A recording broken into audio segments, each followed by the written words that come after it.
Hello, everyone. I just wanted to pop in and talk a little bit about culture and personality. And I want to go to a particular section of this chapter.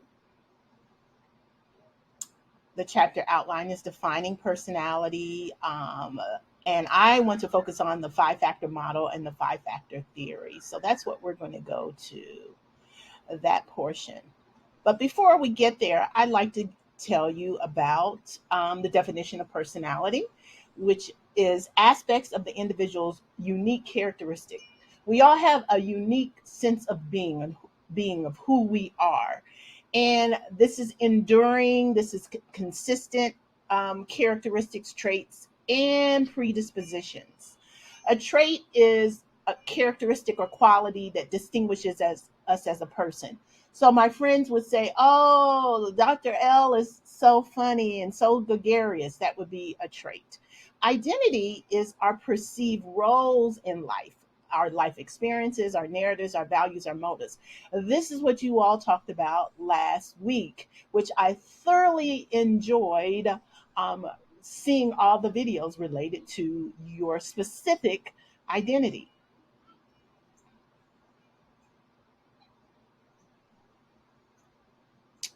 So let's look at the five factor model.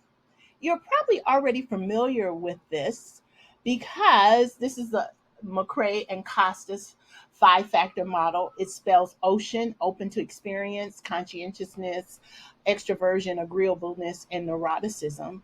And this is the personality theory that is most used when we're talking about personality in relationship to research. So it's a model based upon five distinct basic personality dimensions.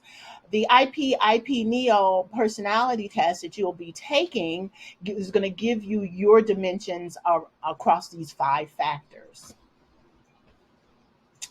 So, what's the evidence for the five factor model? Well, it looks at the similarities in personality dimensions within and between cultures.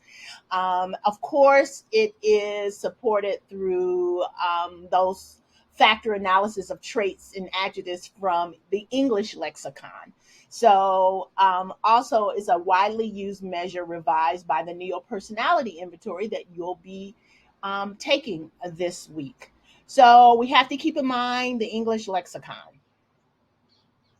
So, with that in mind, we're going to look at major traits and subtraits: neuroticism, anxiety, angry, hostility, depression, self consciousness, impulsiveness, vulnerability, extroversion, warmth, gregariousness, assertiveness, activity, positive emotions, openness, feelings, actions, ideas, aesthetics, trust, altruism, compliance, modesty, and conscientiousness, order, dutifulness, deliberation.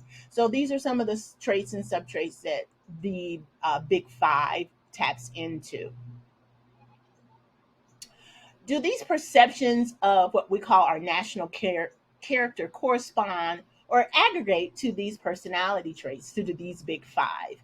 So this is mainly what we're trying to tease out in cross-cultural psychology and culture and personality to see if one's national character, how their personalities around the cultures that they identify with, does it correlate with the actual traits that the big five have essentially presented in their theory.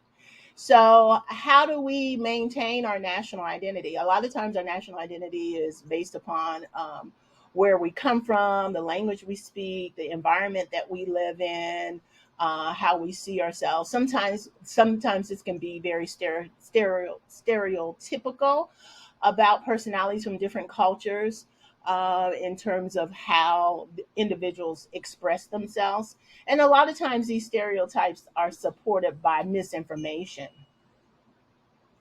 So the five factor theory provides us a theoretical explanation about the source of traits, okay? And the core components of the five factor theory are our basic tendencies that we possess, how our character adapts to certain situations and environments that we're in, and our self concept.